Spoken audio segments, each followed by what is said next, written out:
Hey everyone, I got a really exciting show for you today. I have Anna Kelly with me, and you may know her as the REI mom. She's all over Facebook doing huge things, and she was gracious enough to accept an interview from somebody she hadn't met yet. So good morning, and then welcome to the show, Anna. Good morning. Thank you so much for having me. I'm really excited to be here. Oh, this is going to be fun. I've seen your post. We've collaborated on a couple of other posts, and we seem to have a similar experience, right, with rentals and cash flow. And I'm like, I have to see if she's willing to join. And you said yes. So why don't we just jump in? Why don't you share with everybody sort of what your world looks like now, because you're doing so much. So let's break that down. Sure. So I still, like you a couple years ago, I still have a full-time career in the financial services industry, and I'm actually planning to retire here in just a couple of months. So I haven't given my notice yet, but it's forthcoming here really soon. So I'm really excited. About 5 years ago, I set out on really the journey to replace my six-figure income with rental real estate. And I had been, dabbling in real estate for like 20 years. I had done some flips and had a few units, but really didn't get real serious about replacing my income and retiring till about 5 years ago. And just kind of set out a plan to do that. So in the last 5 years, I bought a bunch of small singles and primarily small multi-unit apartment buildings, like 4-unit apartment buildings, and basically bought them distressed, renovated them, forced the appreciation, raised the values, and then did a cash out refi and used that equity over and over and over again to produce a six-figure net rental income. So that's really what my focus was over the last 5 years. And at the end of February last year, 4 years in, I met my goal really to have a six-figure rental portfolio. And my portfolio at that time was about $5 million in rental real estate. And about last summer, I decided, I've always wanted to get into the larger multifamily space. I basically have done what I need to do on a smaller scale, but I had done most everything on my own, not working with other partners, because I do work a full-time job. I have 4 children, and they are 7, 9, 12, and 15. So their school, their homework, all of their sporting events and their musical and plays at school really take up almost every single evening and every weekend. So it's difficult to continue, to scale on your own, with small stuff when your time is so limited. And so I started hunting down larger multifamily deals and purchased an off-market 74-unit building in December that has 44 storage units, and did that with a couple of partners. And so that was my first larger investment and kind of my foray into the multifamily space, the larger multifamily. And now that's pretty much my primary focus. So I'm evaluating larger multifamily deals, working to help syndicate those deals and bring partners on, educating people about that space. And also, I still flip a couple properties from time to time and still purchase small rentals to keep in my own portfolio, because I think it's really important to have a mixture and a diversity in what you own. The larger multifamily stuff, it can be very lucrative, but those deals have a shelf life, and it's usually somewhere between 2 and 5 years, sometimes 10. So you can scale them, and it's great while you've got them, but it becomes somewhat transactional as well. So having the small stuff in my portfolio that I can depend on that cash flow forever or as long as I want to is still important. So while some people say, oh, you're all over the place, there's a method to my madness, in the diversity of what I do. Yeah, so there's so much there we're going to unpack because it's a great story. So first, people need to hear what you said, right? You have a busy full-time job in the financial industry. You have 4 kids, 7, 9, 12, 15. And in 5 years, via the acquisition of distressed assets, 1 through 4s, and, fix up, rent, refi, repeat, you were able to generate a positive cash flow or net income or whatever you want to call that of 6 figures. Yes. February last year. So people, you need to realize, my story is not unique. This is the same story. In fact, she puts me to shame. It took me 15 years to do this. And one of the worst real estate crashes of record. So this is absolutely possible. Again, you can have a demanding full-time job. You can have family responsibilities, and rental properties can be your side hustle. It doesn't have to be that hard. And so we're going to unpack that a little bit. The other thing, Anna, is I cannot wait to see what you do when you put that full-time job behind you. If you've done all of this while still holding that down, oh, the industry has got to watch out. So, oh, thanks. I can't wait. Right now I have historically spent probably 4 to 5 hours a day, early mornings, lunch breaks, late nights, weekends, doing this, and to be able to have really 8 hours of my time back. Part of that I'll dedicate to things I haven't been able to do well, honestly, personally, in my own family and household, the cooking and the cleaning and all the things that I should do better. But yeah, I just can't wait to have more time freedom, which is really what all of us want, to be able to, grow as quickly or as slowly as I decide works best for my family. But I don't plan to stop slowing down. Yeah, I've known you for 5 seconds and I can tell you're never going to slow down. So I don't think you know what slow is, right? I think 100 miles an hour is slow to you. That's pretty impressive. Yeah. So let's unpack that first part, right? Where you, over 5 years, you built this. Because most people I talk to look at me or look at your story and go, that's impossible.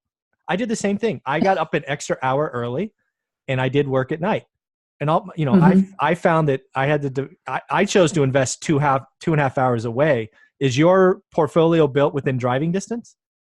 Primarily, yes. And that was really important for me.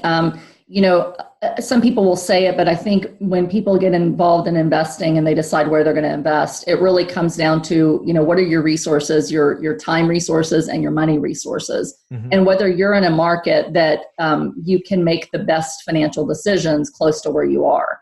And I happened to be in a situation where, as I started out, we really didn't have money to spare. And my struggle, has also been 15 years in the making. I just didn't really, because of setbacks and not having confidence or not having time and being overwhelmed with life, I kind of slowed down and put the brakes on for a few years and almost gave up on this dream. And then 5 years ago is when I said, okay, now, full throttle ahead. So it does take a lot more time than what people see on Facebook, for us to get to that point where we're resilient enough and are driven enough to that ultimate goal and really believe in ourselves enough to push through. But with that said, I'm in a really nice area in central Pennsylvania, an A class to B class area where there's a lot of diversity in the tenant pool. So there are a lot of well-to-do white-collar employees, but there are also, hardworking blue-collar workers who are more that B, C class. And so the homes here are nice. There's not a ton of supply of apartments compared to the demand in our growing area. So it just made sense where I live because of the fact that I could make good investment decisions and good returns because of the class of tenants and because of my time availability. My lack of funds made it to where I needed to be able to really put in a lot of time and be close by. So we started out doing a lot of our own improvements and sweat equity and learning as we go. We did not hire contractors in the beginning other than for the big stuff. And we really just decided we need to learn the business with at least a few of them, learn what we know and what we don't know, and stretch ourselves to do maybe things we don't think we could do until we figure it out and know it well enough to be able to hire it out and to be able to afford to hire it out. So my 60 units that I have right here are all within about 15 minutes of my house, other than a couple of vacation rentals that I own in Maryland. And then my larger complex is still only about half an hour away.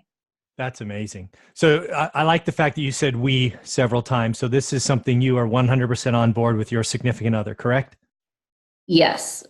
We could not have done it without each other. So where I'm more kind of the person out there on Facebook and I talk to people and really have a passion for buying and the financial side of it.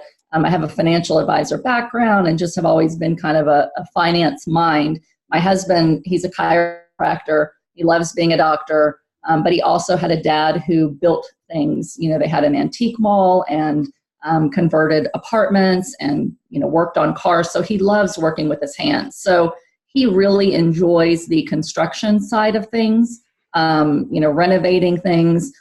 where he doesn't enjoy the money side or the figuring out the finances at all. So we work really well together as a team most of the time. It can be stressful, and we fight more about renovations and things like that than anything else. But it is really important to have somebody that can support you and to be at least on a very similar path, even if you have disagreements on how to get there. Yeah, one of the things that I coach people on, because I'm sure you see it, I certainly do, where it seems like one of the parties is like all in, gung-ho, got that sugar high going, but they have failed to bring their significant other along with them. Right. And that's a challenge because I like to say that real estate investing will test you. Right? Bad things happen, surprises happen, they cost money, they cost time. And if you haven't brought that significant other with you, the first time you hit one of those, you are going to have a nuclear war, right? It's going to be a huge fight and things are going to go sideways perhaps. So sit down with them early on, right? Did you have that kind of conversation 5 years ago before you really ramped up and said, honey, I know we've been dabbling, we hit the pause button. I think it's real, we're going to go? Or how'd that start 5 years ago? Yes. I've always wanted to be home with my kids. So even though I was very driven, to move up in the corporate world, and that was kind of my plan, I was very successful in, the different financial industries that I was. Once I had kids, I just wanted to be home with my kids. My whole mindset in life just changed because I realized raising a child and pouring into their lives and really being there for them was the most important thing, not, where we ended up financially. So I was never really driven by the money. I was driven by the desire to be home with my kids.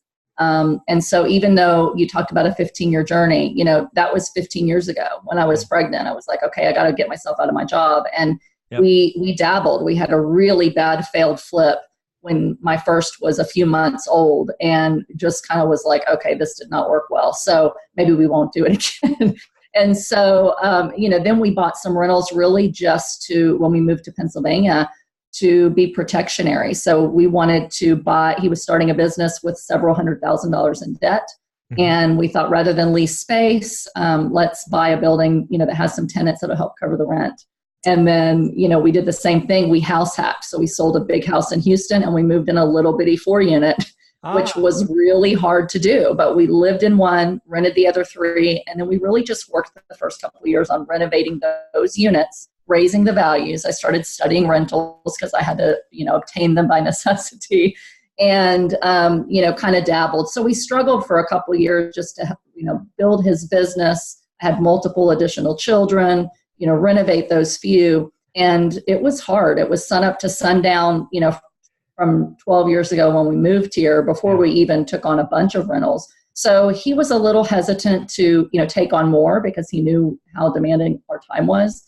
But I just told him, for my life, the one thing that's important to me is to get to that point where I can have my time freedom so that while my kids are young, even if they are in school, which they're all in school now. So, stay-home mom is now differently than what it would have looked like back then. Sure. But just important to me to be able to have that freedom that, I get everything done I need to during the day so that the moment they're home from school, I'm mom and I'm not distracted by all the other things other than on an emergency basis. And so he knew that was important to me and he trusted me with the finances.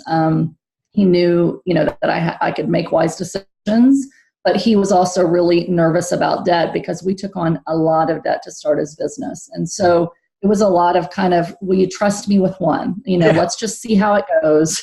Let's do a couple. Let's maybe flip a couple. Now we had some rental income coming in. And so we just decided, let's see how it goes.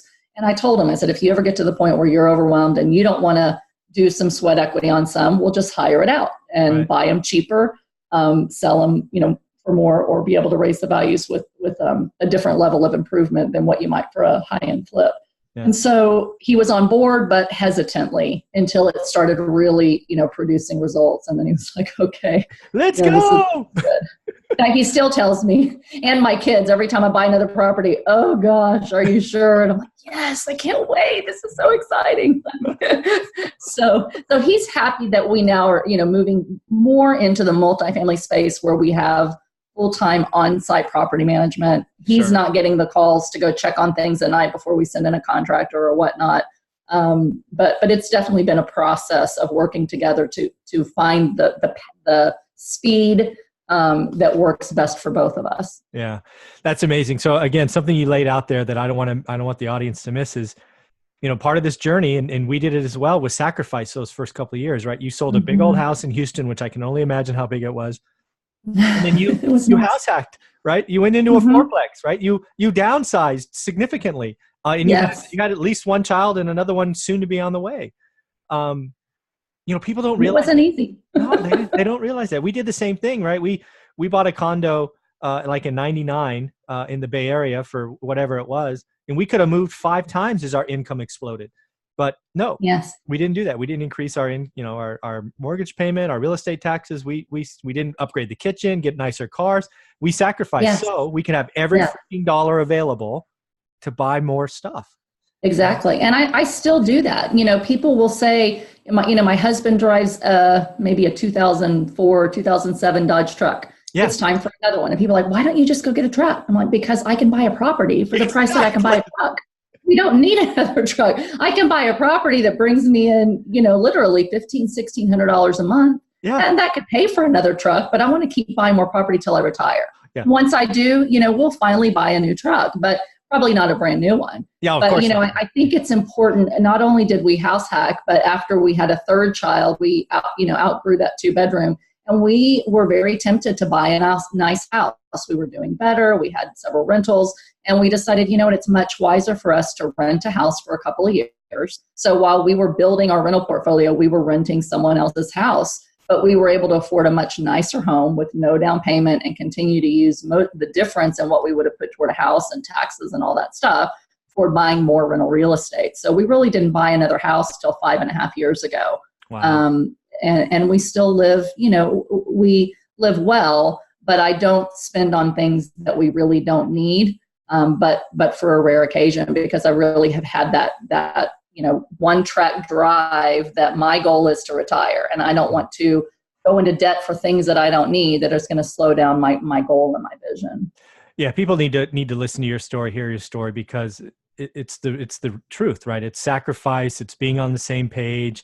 It's myopically focused, right? We're going to buy one. We're going to fix it. We're going to force the value appreciation. Then we're going to do a cash out refi, and you're going to do the next one. I bring that up because I saw lots of people in the '08 crash, start on the right track, '05, '06, then suddenly they got an ego, right? They got cocky, that I call it. They started taking out these cash out refis and buying cars and boats and, third cars and taking, $10,000 vacations. Right. And, they went from being $10 million in paper wealth to bankrupt in 9 months. Right. What I hear you doing is, you're just recycling the machine and you're putting on fixed rate debt when you do the cash out refi. So, yes. If we go through another '08 downturn, you're like, it's okay, right? They all cash flow. I'm good, right? I'll just buy more, right? It's just cheaper. Exactly. Yeah. So, and I think to your point too, in '08, a lot of people not only were going in and living high on the hog and thinking it was never going to end, but they used a lot of bridge financing or hard money loans on a whole bunch of flips at one time. Yeah. And so when things happen at one time and you've got a lot of temporary short-term, debt out there that's at high rate, it really can put you in a bind. And so I'm very careful. It's one of the reasons that I really chose buy and hold investing rather than flipping, because I knew that, you can pretty easily, if you have decent credit and a job, one of the benefits of working while you're doing it is you can get short rate, long-term financing on these deals. And so, if I've got interest rates, between literally 3.25% and 5.5%, I think is my highest one locked in. I mean, we are in very historical rates, even still today. People are freaking out about 5.5. When I was in private banking, our rates were up close to 9. And so we are very blessed to live in this time where we can get long-term fixed financing that will allow us to cash flow still, a couple $100 a month per unit. And when you add that exponentially times the number of units, it really doesn't matter if values crash or go up or down much, because people still need a place to live. And when you buy the right kinds of rentals, although there might be some rise in unemployment when we head into more recessionary times, if you're buying in the right area where there's a lot more demand than there is supply, you can pretty well bank on that rental income. Even if it's squeezed a little bit, you're still going to profit on those rentals when you buy them right. And so I just have never been big into flipping and over leveraging on a bunch of stuff at once. I really like the long, stable leverage on cash flowing assets. Yeah, I couldn't agree more. I mean, I saw people crash in '08, and it was like Jenga, right? You take out that one little piece of wood and it just all collapsed. So I like what you're doing. It's conservative fixed rate debt, finance. And again, I survived the '08 crash because I was conservative, and I can tell you my occupancies went up and my rental rates went up. So my balance sheet may have looked worse because they were worth less. I didn't care. Right. I wasn't selling anyway, right? Exactly. I used the income statement to live, not the balance sheet. So exactly. you're going to be just fine should a recession happen. And again, the business cycle, it happens. It's happened for 200 years. It'll happen for the next 200. Exactly. You'll be just fine. So this has been so much fun. So do you remember the first deal you started doing 5 years ago, the one you jumped back in, the first one you did a BRRRR method? Was it a house, a small multi? Do you remember that one? I do remember. So, I had about 4 or 5 years before that, I had gone to a large multifamily conference where I had been promised, you can buy a large multifamily and you'll be able to retire in a year and you'll get rich really fast. And I hired a coach, and she turned out to be a total fraud, even though she was put on by some reputable organizations. It really jaded me from ever working with anyone else in real estate. And it's really what made me stop kind of that dream of, I can do this. I was just like, these people are so shady, and the wide web was wide. So I did everything on my own. And I finally decided when I said, we've got a lot of equity in these buildings, and the banks were finally willing to let me cash out. So for several years, after '09, they wouldn't let me tap my equity, which is why I really didn't keep growing, because I didn't have any. Good. That cash. Was you and you too? Okay, good. I don't feel bad. Yes, exactly. So I was like, man, if I could just pull out this money without having to sell the buildings, we could be in really good shape, but I couldn't. So when my bank finally said yes, I said, I need to start going to some networking events for other real estate investors and just, put myself out there, and let's see if I can find, maybe some people wanting to sell properties or wanting to partner on something. So my very first time that I went back to a real estate investment meetup group, at the end of the presentation, a guy stood up and said, I've got a 3-unit apartment building I want to sell, and it was like 5 minutes from my house, and I'm willing to do some owner financing. And I thought, okay, I've read all about owner financing. I could tell you all about it in my head, but I had never done it. And so I walked up to him afterwards and I said, hey, I buy, 3 to 4 unit apartment buildings, and I might be interested. Let's talk. So we set up lunch for a couple days later.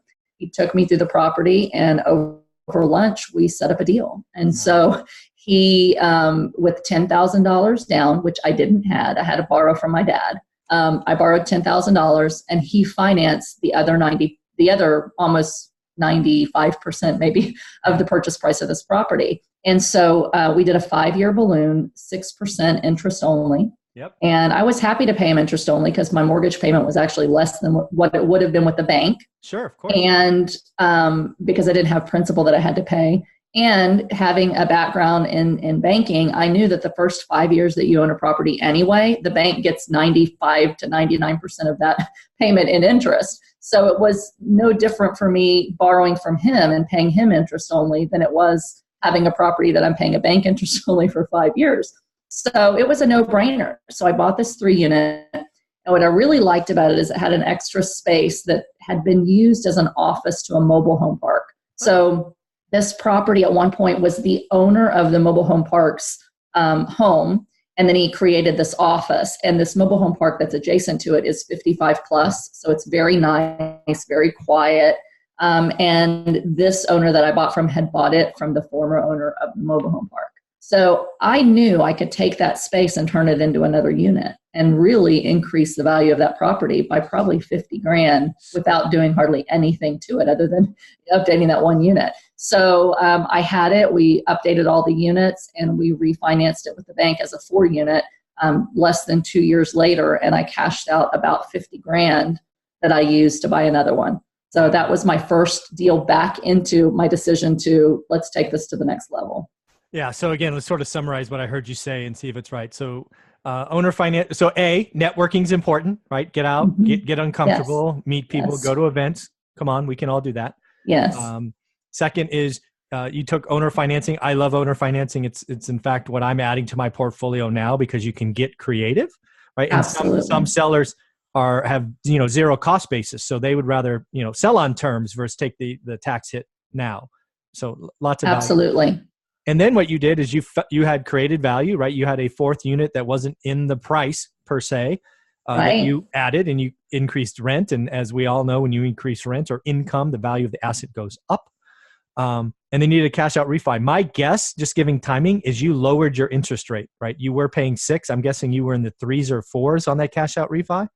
When I refied 2 years later, I think I was at 5. Or 5. So rates were about 4. And with the small commercial banks that I like to use, they keep their loans in house. Sure. And your rates are typically about 1% to 1.25% higher than what they are on like a 30-year fixed. Sure. They're a 20-year amortization, 5 years fixed. But the fact of the matter is the ease of doing business with those banks is so much easier when you buy property in an LLC and you go to a bank that really is relationship based. I mean, I can go to my bank and say, I've got a $200,000 property. I need to put an offer on it. I'm going to need a pre-approval letter. Can you send me one in half an hour? And no questions asked. I have a pre-approval letter. They fill out the app. They meet with me to sign it when it's approved. And, it's very easy to get funding when you've built a relationship with a bank that knows you well and knows what you're doing. So even though I could have gone, Fannie Mae, traditional 30-year fixed amortization financing, for me, it just is easier to deal with commercial banks. And if I can cash flow really well on a 20-year note, I'm happy to do that, even if my rate's a little bit higher. And if I want to lower that rate, I just make an extra payment or two, which effectively lowers the interest rate that I'm paying over time. Yeah, that's awesome. So with a 20-year AM, 5-year interest rate, you took out $50,000. Let's not forget that. So your payment probably went up $300, $350 maybe, because now you're also paying principal. I don't remember for sure, but that's probably pretty close. I think it might have even gone up maybe close to $400 a month because of how much I cashed out. Yeah, exactly. You had another unit and you had $50,000 in your pocket, which, oh, by the way, is $40,000 more than you put in, right? Because you put 10 down and, on the refi, you took 50 out. So exactly. So I had an extra $700 a month coming in to cover that additional premium. So I really, that additional mortgage payment. So I was positive cash flow and took $50,000. And I used that to buy another 4-unit building that net me about $2,000 a month after my mortgage payment. So it was the deal that really had me going, you know what, I can do this over and over and over again, and it's not that difficult. Yeah, so let's talk about that one. So you just threw out a number that most people, if they weren't paying attention, caught their attention. Your second fourplex net did you $2,000 a month? Yes, I bought it really well. Good for you. So was it run down and it took a bunch of capital, or what's kind of the net story there? So I prefer to buy buildings that maybe haven't been updated in 20 or 30 years, but they've got really good bones. So the exteriors aren't too bad. There's no structural problems, but they might need windows, maybe a roof, and carpet and paint. Maybe updated kitchens and updated baths. And so, yes, sometimes it can be capital intensive, but typically I have enough that I will have cashed out of one building to not only put down on that property, but also to do the updates.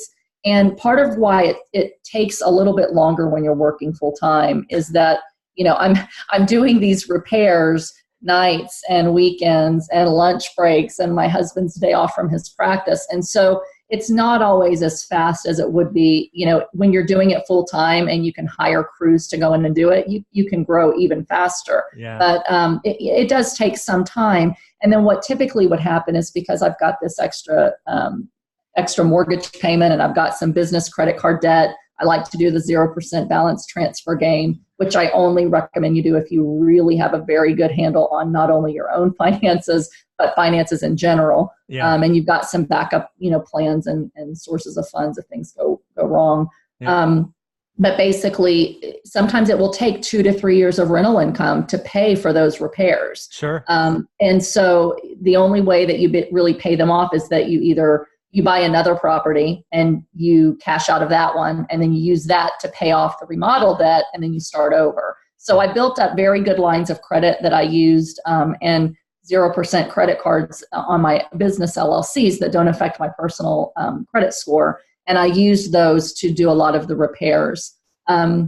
Another trick that once I found it, I was like, this is amazing, is a local bank again was willing to, sometimes when I forced the values of another property, they knew what it was worth because I bought it, a year or two before. Sometimes they'd make me appraise and sometimes they wouldn't. But instead of actually cashing out, they would just put a second lien against that property and give me 100% financing for a new property. And so then all I had is the repair costs. And I like to try to buy stuff where I'm only putting like 20 grand into a 4-unit Sure. To update it. But even 20 grand in can raise your rents $300 or $400 a month. With a lot of these buildings where the landlords have never raised rents on their tenants and they're paying, $400 or $500 a month for something that they could be paying $800 or $900 if it was a little more updated. So that was a long-winded way of saying that I like to buy properties that aren't completely falling apart. They're in very nice areas, but they need some work. But really where the value is and the reason you're able to buy them so cheap is because the landlords have not raised rents. And so you can convince them, based on the NOI that you're bringing in at a 9 cap or a 10 cap, this is what I'm willing to pay you. Right. And typically when you explain it that way, it makes sense. And so I get really good deals up front. And some of them I've done additional owner financing where they just don't want the tax burden. And so you just find different creative ways to make different deals work. And that is, kind of what I've gotten really good at is people say, oh, there's no deals. Well, there are deals, but you got to figure out how to make a deal that other people don't think is a deal into a deal that can be lucrative and work really well for you. That's awesome. It's great stuff. So I'm curious, now that you're, on the cusp of retirement, congratulations, first off. Thank you. Where do you see yourself looking out 3 to 5 years? Obviously it sounds like bigger multis and syndication and the like, but so 3 years out, so you're going to have an 18, 15, 12, and 10. What does the REI mom, look like? What's the business look like? I should have a very concrete answer for that, and I am a planner.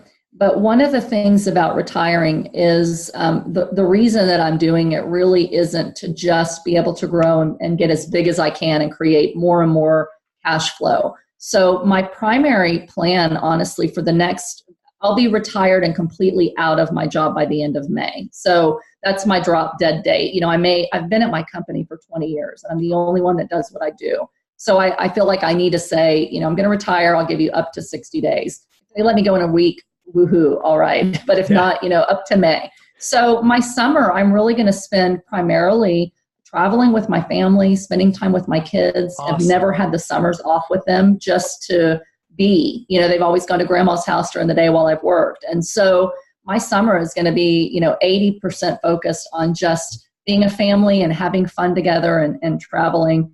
Awesome. And the other 20% of my time, I will spend continuing to look for and syndicate large multifamily deals. I'm the asset manager on the one that we just bought, and I'm very comfortable with that.